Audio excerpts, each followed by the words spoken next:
A Light Within Darkness, Chapter 14, Fan Fiction by Azazyel. The Genestealers that were battling the other Sisters of Battle each screamed in unison, a couple moments after the head of the Genestealer collided with the ground. The psychic backlash of the Patriarch's death, who acted as the lynchpin to their psychic gestalt, sent the surviving Genestealers into an all but totally mindless fury of violence as they abandoned their weapons and charged at us, brandishing their claws in a primal desire to simply rip us to shreds. Hold firm, sisters. All that is left is to weather the few Xeno filth here before we can begin purging them at our leisure. The leader of the Sisters of Battle roared as she used her heavy bolter to kill off the rushing Genestealers that attempted to bury us in a wave of bodies. I was lucky to be the equivalent of a walking heavy flamer and was thus capable of coating my body in an intense corona of flames that would prevent the Genestealers from dogpiling me to be torn apart. Because it doesn't matter if you are an alien monster, typically far stronger and durable than a normal human, if you sprint face first into billowing flames that can cut steel, you aren't going to be continuing to run once your senses catch up to the knowledge you are being turned into charcoal. You guys got reinforcements coming in? I yelled out from within the flames. Huh, I thought you decided to kill yourself in such flames. The leader called out in an upbeat tone. Oh yeah, no, we are on our own probably as the adamantine reckoners of Kilmack's Guard Regiment will slowly be working its way towards us. Was that the name of this world's Guard Regiment? Sounds like some asshole got the name out of a hat or off some random name generator. What is the name you carry, child of our Emperor? The grizzled old woman finally asked as the unending tide of Genestealers seemed to be thinning out. Aren't you supposed to give out your name first and stop calling me a child? I am more than 20 years old, for fuck's sake. I snarled as a Genestealer somehow fell from one of the ceiling support beams, and I kicked it across the room with a flame-coated leg. She likewise threw a bayonet into the head of a Genestealer that looked about ready to rip off the head of one of her subordinates. My name is Lucia Janiah, revered evangelist of the Alabaster Dawn. Name's Jake, resident psyker of this shithole of a hive city. I called out kinda sheepishly as I didn't have a grandiose title like she did. When I get later into the cultivation ranks, I could one day proudly announce myself as something like Lord Primordial Chaos Zenith Heaven Golden Immortal. Once my chi began to lower again, I cut back on using my flames and switched back to using my sword in close combat while my Kasaya beads snaked around and absorbed the blood of all the fallen Genestealers, and with the massive quantity of split blood the Kasaya beads were able to grow to the point where it was able to split into separate ropes of beads. I cannot feel the taint of the ruinous powers from my own mind, and even my Rosaria isn't registering that. Barbed rope is something demonic, what is it?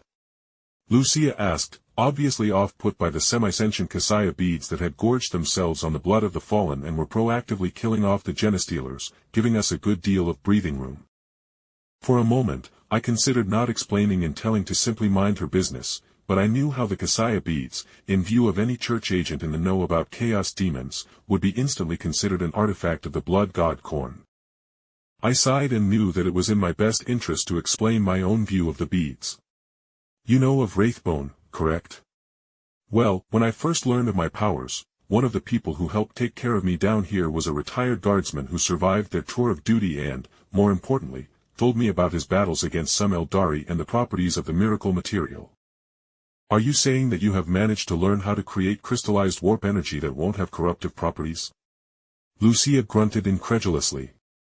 I knew where she was coming from, as such a thing as far as I knew simply wasn't done by human psychers, as my races of space wizards always tried to throw fireballs or increase pressure around a target in order to blow them up internally. Well, that or they messed around with the warp directly and ran the much higher risk of being possessed by a demon. Yup. Took me a long while, but I managed, and now I have a set of beads that can act as weapons and restrain my foes, as was shown by me saving your ass from the Patriarch. I said, referencing the time when I grabbed the Patriarch and pulled it away from her when she got knocked to the ground. No, the Emperor merely showered his divine light upon me, allowing me to serve another day, Lucia said seriously. We all sat down behind some cover with the flood of Genestealers seemingly having ended. Well, in that case, I feel his divine light calling me to go home and have some rations. I have killed the Patriarch, and I'd rather not stick around, you know what I mean. I said lightly, and the few Sisters of Battle around the Lucia and I tensed. Lucia nodded in understanding as she knew that once the battle was over, she was obligated to take me and the unregistered psyker in.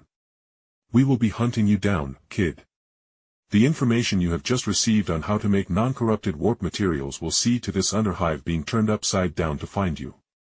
Not to mention that although you aren't all that powerful now, anyone in the know will see you as a high-quality, talented recruit once you have been bound to the Emperor's light. My face scrunched up at the mention of having my soul bound to the decrepit, rotting corpse of the Emperor of mankind. Yes, well, if that's in case you find me, and good luck finding me in this underhive of more than 10 million souls. Sisters, let us push into the heart of the Genestealer Xeno's birthing rooms and cleanse them of heresy. Lucia roared as she wordlessly led the half a dozen surviving Sisters of Battle into one of the larger side rooms. I instantly saw what she was doing. She couldn't just let me go, but if she was preoccupied in destroying the birthing rooms of Xeno filth. Well, killing Xenos was far more important than dealing with a non-hostile and non-warp-touched psyker who could be retrieved earlier at her leisure. I groaned as my aching body made its displeasure known as I went through the hole. I cut into the armored door to get to the Patriarch, and I made my way down the tunnels in the direction of the main hangar to see if I could find a way back to my vault.